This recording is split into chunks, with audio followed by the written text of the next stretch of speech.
Hello everyone. I am Gabriel and this is Voices 2024. Happy Labor Day, everyone.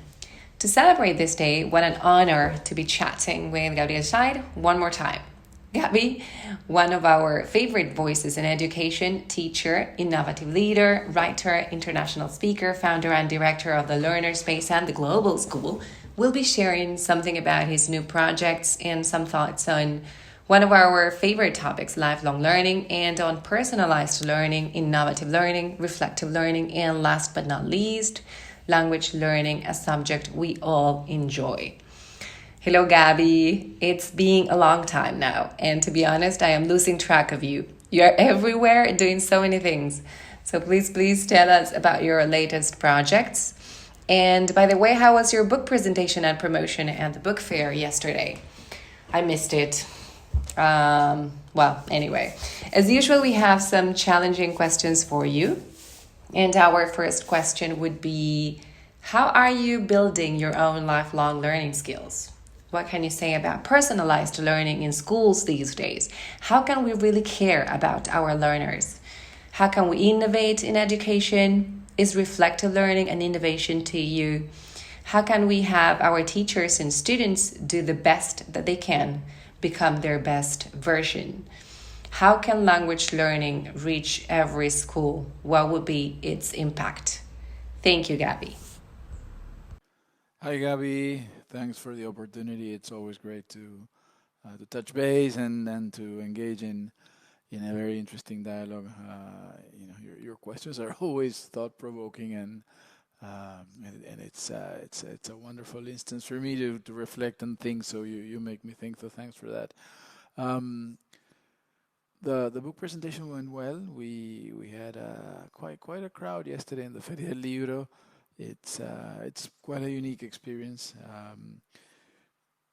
The book is about artificial intelligence and how to apply it in education, and this is a topic that is not only interesting to people, but that also elicits a little controversy. We had a good dialogue about some of the potential long-term impacts of AI in education, and whether it's going to have a positive or negative effect. So it was interesting. It was good. I enjoyed it, and hopefully those who attended had the opportunity again to take part in a discussion that shed some light on this very interesting and yet controversial and difficult topic. Um, Regarding your questions, lifelong learning, that's definitely a pivotal question. Um, I find that at this stage in my life and my career, I am a lot more interested in things outside the field of education. So I'm constantly on the look for podcasts that deal with topics as wide-ranging as mental health, neuroscience, to sports psychology. I think that part of what education needs to do is to delve outside of its own field, that the discussions about pedagogy and education itself have become a little sterile.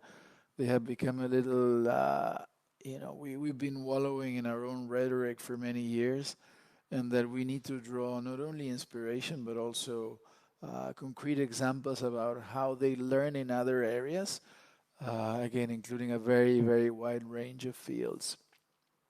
So that's about lifelong learning. Um, Regarding innovation, I think it is a word like many others that has become so overused that it has lost its meaning. This is what linguists call semantic satiation, the overuse of a word to the point where it doesn't have any meaning anymore. Um, but I get what you're asking. I think, unfortunately, that innovation in education is still common sense, and by just acting on what we know we should do, we become innovators. We transcend the everyday running of schools. Um,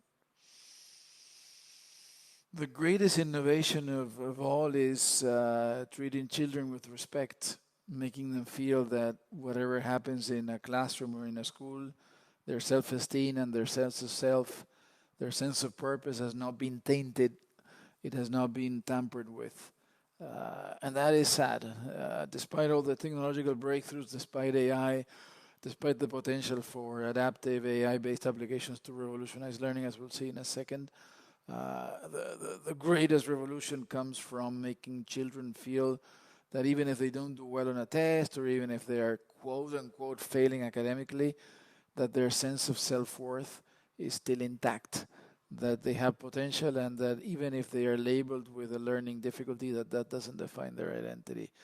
So again, sadly, innovation is about more than inclusion. It's about developing an educational system that if there are any shortcomings, if there are any failures, if there are any learning or emotional difficulties, that the system, the pedagogy, the classroom activities do their best to eliminate them, to provide a context where those learning difficulties are not evident. This is the same as when a person who has a physical disability participates in an activity where that physical disability does not become an issue. We create the context where our children can thrive and can blossom, and where they can be their best version. That's the greatest innovation of them all. In terms of language learning, that's again a whole new field of work that we need to redevelop. The old model of learning through, and I'm sorry if I'm offending anybody, or being perhaps too blunt in my thinking or in my answer. The traditional field where the traditional method where the filling in the blanks, grammatical structures, verb tenses, etc., has long been superseded by a model where you can engage in lifelong immersion. That used to work in a scenario where children did not have access to a teacher the whole day. So if you only had a very limited access to the learning of English or any other second language, in the context of schooling, you had to make the best of those 4 or 5 hours that you had in school at best, and learn as many structures that would last you for life as ever, so that you create a sense of vocabulary and you can speak and write in a way that later you don't need those anymore.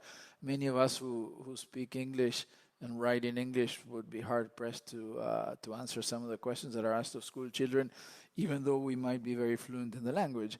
Well, now with the possibility of digital immersion in another language, where you can watch videos, movies, and even interact online with other people in another language, that has become long obsolete. It doesn't have any sense. So there are applications that already incorporate adaptive learning technology and AI into the learning, for example, of English, where through diagnostic testing, the system creates an optimal learning path for students based on their interactions and user habits, so that based on how long they take to solve an exercise, how well they do in a different aspect, they will furnish the student with a personalized pathway that caters to the student's strengths, and that is based on comparing that student's responses with the thousands or hundreds of thousands of others that it has in its database.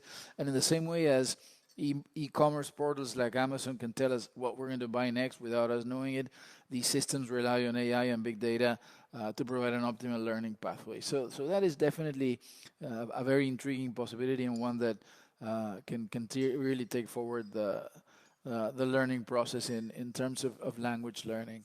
And then, of course, the other very big issue is that there are alternative means of expressions, that not just because writing is very important doesn't mean that other forms of expression like short videos, TikTok, Instagram, graphic design, etc., are not worthy means in and of themselves. We still value enormously the possibility of writing, of fiction and nonfiction writing, but the learning of the language also needs to evolve to a point where students are taught to express themselves not just through writing, but also through audiovisual means, like, for example, even say TikTok or YouTube, or developing short videos for Instagram. But again, this is part of a longer conversation, and an integral part of a substantial transformation that we need in education. So I hope that these answers have led to more questions, as it should be in education. All the best, and thank you again.